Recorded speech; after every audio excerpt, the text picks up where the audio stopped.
Halo, Assalamualaikum. Selamat malam untuk kelompoknya Pak Slamet, Mas Wendo, dan Mas Wildan yang akan Pak Slamet, Pak Wawan, maaf Pak Slamet ya. Pak Wawan, Mas Wendo, dan Mas Wildan yang membawakan materi robotik RRR atau Full Revolut ya.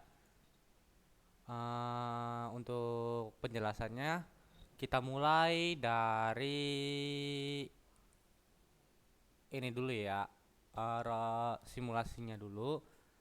Di sini ada dua jenis inputan yang bisa digunakan untuk kelompoknya Pak Wawan atau Mas Wendo, yaitu jenis inputan berupa slider atau tombol yang bisa digeser-geser yang akan berubah sudut derajatnya, ntar juga membuat lengan robotnya berubah, atau bisa juga menggunakan text box yang nantinya juga akan merubah sudut-sudut yang ada. Contoh kayak gini, 90 00. Sudutnya diganti ininya 30 atau 60. Nah, ininya diganti minus 30 juga. Nah, nanti bisa pakai text box, bisa pakai slider, tergantung dari inputan yang digunakan. Itu nanti bisa berdasarkan itunya ya, inputan textbooknya atau control join dari slidernya. Slider juga bisa, misalkan pengen dibalikin ke posisi awal juga bisa. Nah, dari mana sih mulainya? Ini tuh pertama kan tadi dari form. Begitu sebelum form dijalankan pasti ada variabel-variabel yang sudah tersedia tuh di dalamnya. Nah, dari mana sih mulainya? Itu dari sini, dari function arm robot opening atau fungsi pembuka arm robot. Jadi ketika simulasi dijalankan atau programnya di run, dia akan menjalankan simulasinya gitu. Nah, dari sini pertama ini kan sudah ada posisi awal dari derajat robotnya, yaitu join integer atau join angkanya untuk derajat awalnya yang dimiliki sama robotnya kelompok satu.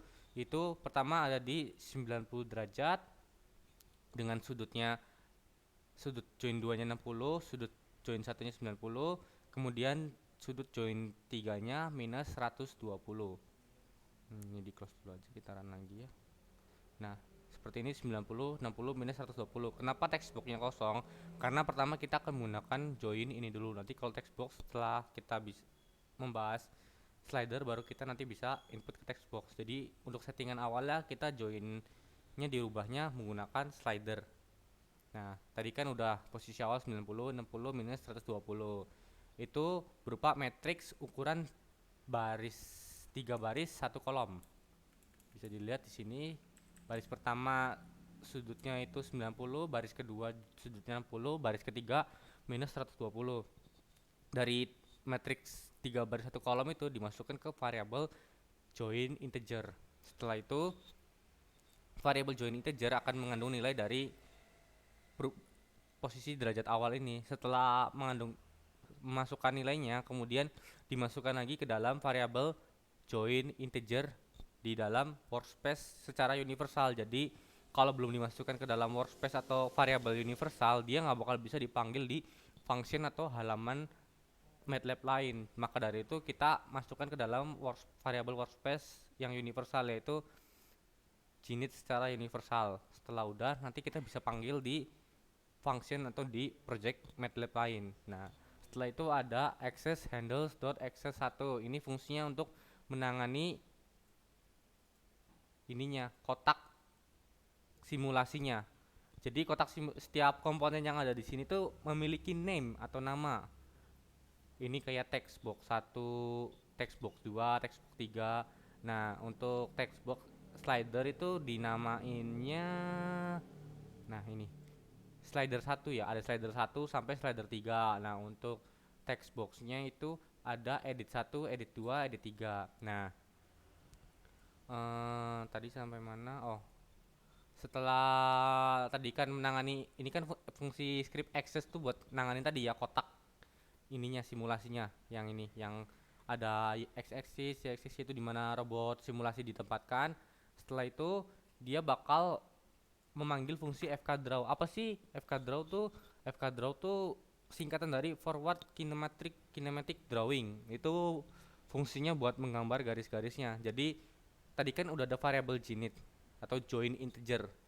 Nah, itu tuh nanti dia, karena ini kan baris pertama, kolom kedua, baris pertama, maaf, ini baris pertama, kolom pertama, baris dua, kolom pertama, baris tiga, kolom pertama. Nah, itu nanti dipanggil di sini. Ini baris memanggil join integer baris pertama, kolom pertama, join integer baris dua, kolom pertama, join integer baris tiga, kolom pertama. Setelah itu dimasukkan ke dalam variabel fkdraw. Tadi kan udah nih ada parameternya, baris 1 kolom 1 baris 2 kolom 1 baris 3 kolom 1, 90, 60, 120. Jadi nanti di sini nilainya juga 90, 60, 100 minus 120. Nah, setelah itu karena kita di sini pengen merubah ordomatrixnya jadi ukuran 4 kali 4, maka kita tambahkan satu lagi join statik atau join yang tidak dapat dirubah-rubah yang tetap gitu, yaitu join keempat dengan sudutnya itu sudut posisi awalnya 180 derajat. Karena di sini full revolute, jadi kita langsung masukin aja semuanya ke bagian matrix untuk baris matrix untuk merubah join ya. Jadi di dalam matrix J ini itu ada beberapa baris. Nah, diantaranya itu ada baris untuk merubah derajat, ada baris untuk merubah panjang link. Nah, di sini sebentar.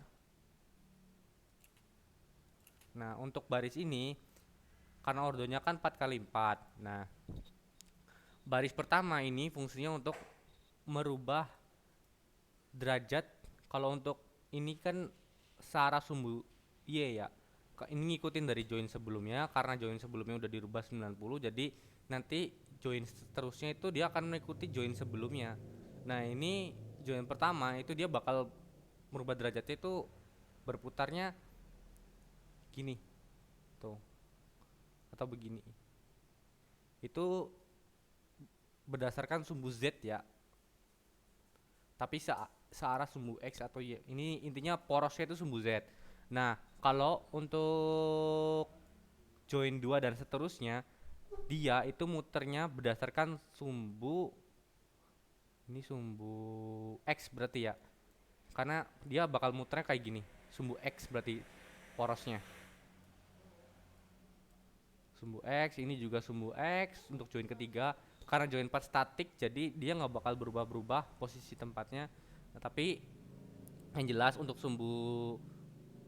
join 1 dia berputar porosnya itu searah sumbu Z, sedangkan join 2 sama join 3 itu dia berputarnya porosnya itu berporos di sumbu X. Nah, ini baris kedua kolom pertama itu untuk mengatur panjang link dari join pertama yang ini. Nah, untuk baris kedua kolom kedua dan seterusnya itu untuk mengatur panjang dan sudut ininya, sudut elevasinya. Jadi kalau misalkan kita settingnya di situ 90, jadi nanti panjangnya 90 dengan sudut elevasinya 45 biasanya. Nah, untuk mengatur panjang link 2 dan seterusnya gimana nih? Kita bisa atur di baris ketiga kolom 2 dan seterusnya. Untuk baris ketiga kan karena panjangnya dibikin 10, panjang linknya dibikin 10, jadi kita ininya 10. Untuk join ketiga kita ininya 10 panjangnya. Untuk join keempat kita dibuat 2 panjangnya. Nah, untuk baris keempat itu untuk mengatur sudut yang searah sumbu X. Karena di sumbu X-nya udah diputar searah 90 derajat, jadi ketika diputar lagi itu jadinya mengikuti porosnya sumbu Z. X ketemu X jadinya sumbu Z gitu. Nah, setelah dibuat matriks kayak gini, dimasukkan ke dalam nilai J. Jadi di dalam J itu mengandung matriks yang ukurannya 4 kali 4. Setelah itu diproses di Dehakine. Dehakine itu apa sih? Itu singkatan dari Dehn-Hartenberg kinematik. Nah, dari sini tadi kan udah ukurannya 4 kali 4. 4 baris, 4 kolom. Nah, dipanggil di sini variabel J itu. Tadi kan ada J baris 1 kolom 1, J baris 1 kolom 2, J baris 1 kolom 3, J baris 1 kolom 4, dan sampai terakhir di J baris 4 kolom 4 itu dipanggil di sini. J baris 1 kolom 1 berapa? J1 posisi awal J1 itu 90, berarti nanti di DHK-nya itu J1-nya J1 baris 1 90. Nah, J2,1 0. J2,1 ya 1, berarti nanti di sini 90, 1 baris 3 0, baris 3 kolom 1 0, baris 4 kolom 1-nya 90. Jadi di sini nih panjangnya 90, 1 0 90. Setelah itu mereka diproses di DH matrix sampai menghasilkan matrix yang baru. Contohnya kayak gini. Kita hapus dulu, kita run.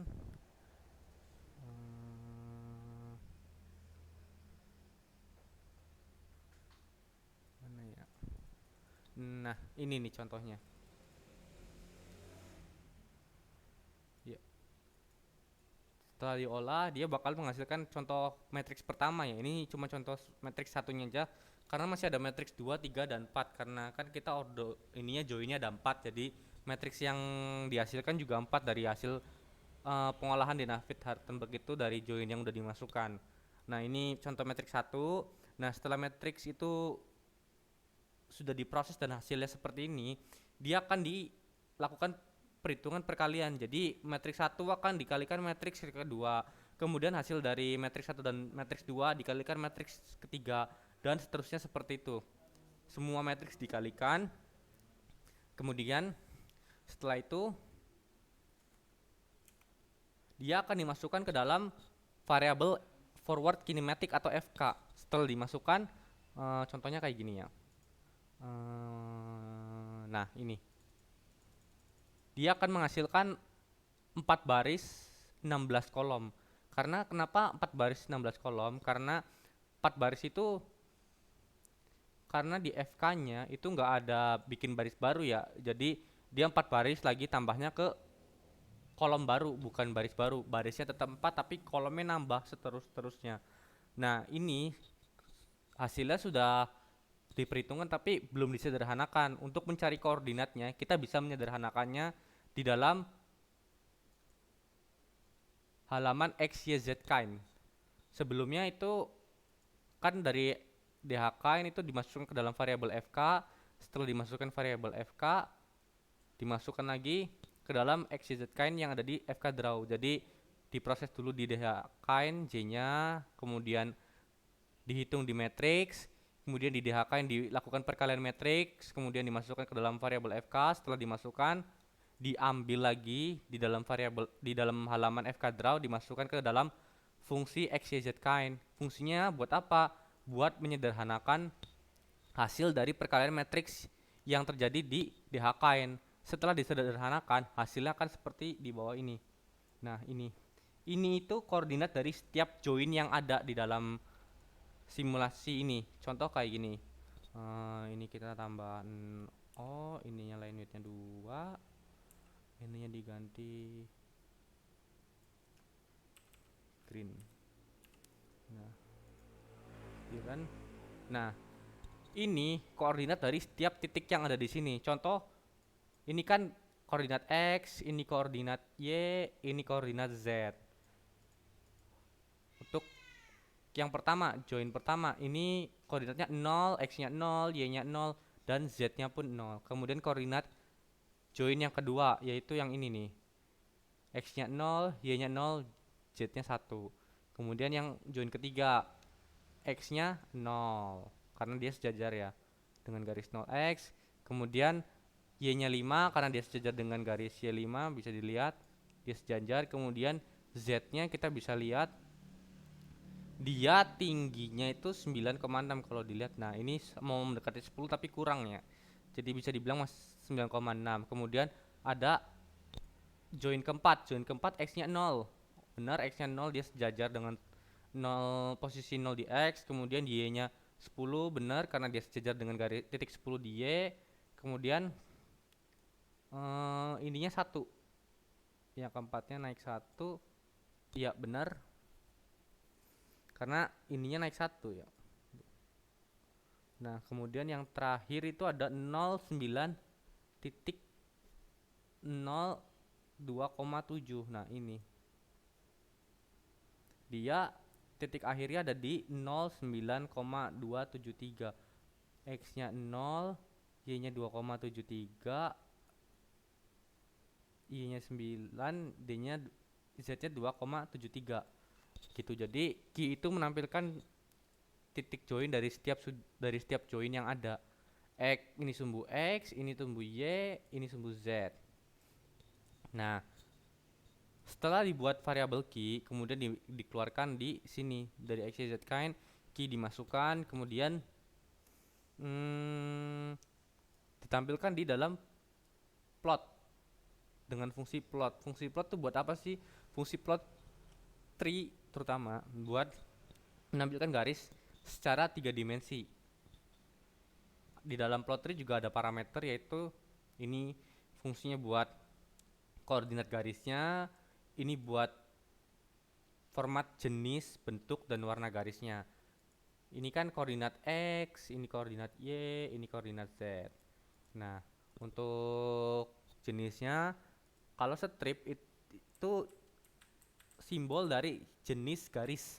Jadi kan di garis tuh ada garis strip yang putus-putus, ada yang titik-titik-titik, ada yang lurus terus nggak putus-putus. Nah kalau strip itu dia lurus solid nggak putus-putus.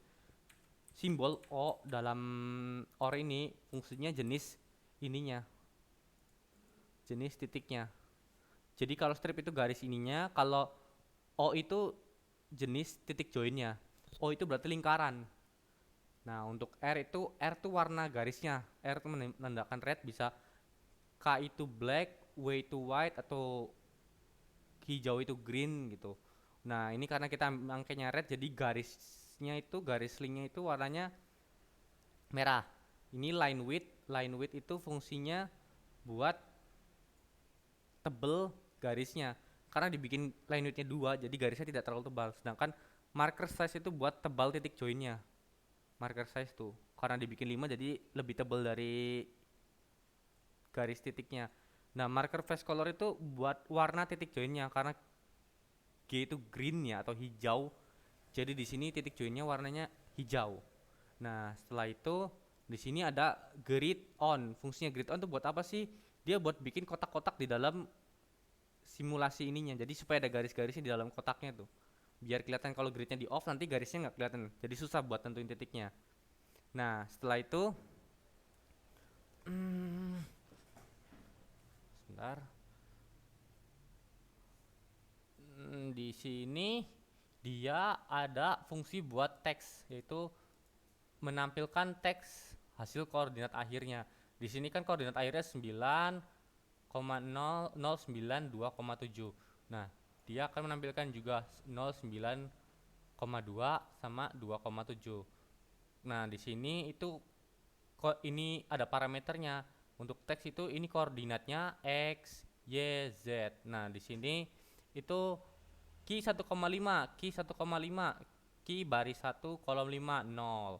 Di sini dia menampilkan 0. Ki baris 2 kolom 5, Ki baris 2 kolom 5 9. Nah, terus Ki baris 3 kolom 5, dia baris 2 kolom 5. Baris 3 kolom 5 itu koordinat Z 2,7. Fungsi angka 3 ini apa sih? Nah, fungsi angka 3 ini maksudnya itu berapa digit angka yang akan ditampilkan. Jadi karena kita ngambil 3, di sini dia bakal menampilkan 3 kalau di belakangnya ada koma-komaan ya. Kalau di belakangnya nggak ada, dia cuman kayak 0 sama 9 aja, karena itu nilainya pas gitu 9. Karena ini kan nggak kurang dari lebih dari 2 tapi di bawah 3, jadi ada koma-komaannya. 2,73 yaitu 3 digit angka yang ditampilkan. Nah, setelah itu ada title. Title itu judul dari ininya, simulasinya. ARM robot 3 DOF. X label itu buat label di sumbu X, Y label buat label di sumbu Y, Z label buat label di sumbu Z. Nah, axis tuh buat menentukan seberapa besar kotak simulasinya, kotak ininya nih. Nah, ini untuk koordinat ini kan X minus 20 sampai 20. Ininya berarti panjang X itu dari minus 20 minimalnya sampai maksimalnya 20. Nah, untuk Y juga sama, minimal 20 sampai maksimalnya 20. Sedangkan Z kenapa 0? Karena kalau misalkan Z-nya dibikin 20, nanti posisi robotnya seperti mengambang di udara. Karena itu tidak masuk akal ya. Jadi kenapa Z-nya dibikin 0 supaya posisi robotnya nanti nggak mengambang di udara. Nah, setelah itu ada script hRotate3D h.enable on.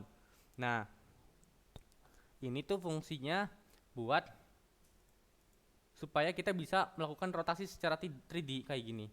Kalau misalkan hRotate 3D-nya dihapus atau enable-nya di off, nanti ininya nggak bisa dirotasi. Jadi kita cuma bisa lihat robot itu dari satu sudut pandang aja, nggak bisa dirubah-rubah sudut pandangnya gitu.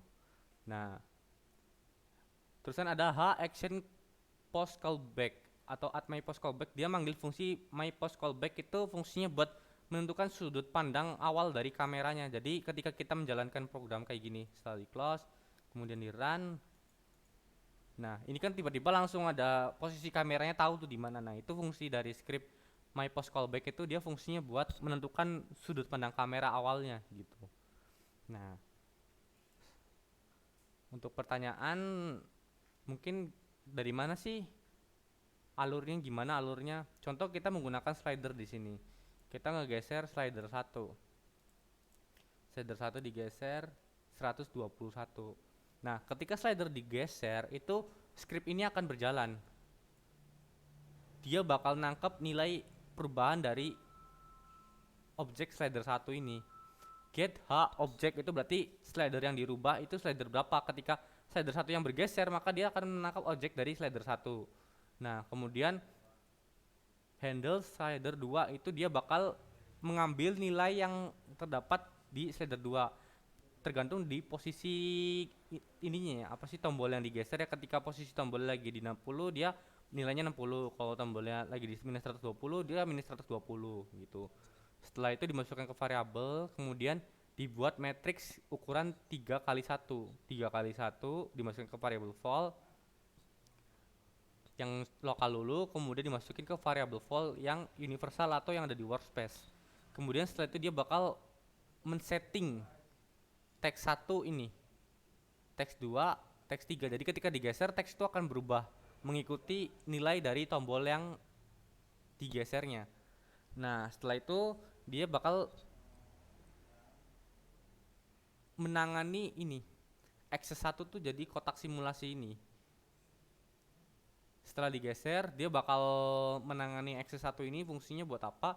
Jadi setiap ada perintah yang berhubungan dengan akses, yang berubah itu akses 1, bukan akses lain. Kecuali kalau misalkan dia di akses 2, nanti yang misalkan kayak menentukan sudut pandang buat akses mana nih, kan kalau belum di handle akses 1 nggak tahu. Nah, itu fungsinya. Jadi untuk menentukan akses mana yang akan dirubah jika ada script mengenai akses dikeluarkan gitu. Setelah itu sama fungsinya kayak FK Draw yang pas settingan awal, dia masukin sudut-sudut baru, kemudian dia bakal tetap mempertahankan posisi dari sudut pandangnya ketika digeser berkat script ini. Jadi script ini tuh mengambil nilai dari sudut pandang yang telah berubah. Jadi ketika slider digeser, dia posisinya tidak akan kembali ke posisi sudut pandang awal. Jadi tetap posisinya masih di posisi tersebut. Biarpun slider 1 dirubah atau slider 2 atau 3 dirubah, dia tetap posisinya masih kayak gitu. Nah, itu tadi mengenai slider. Kemudian lanjut ke text box. Text box. Nah, ini text box. Untuk text box, kita harus memasukkan derajatnya secara manual ya. Misalkan contoh ini 90,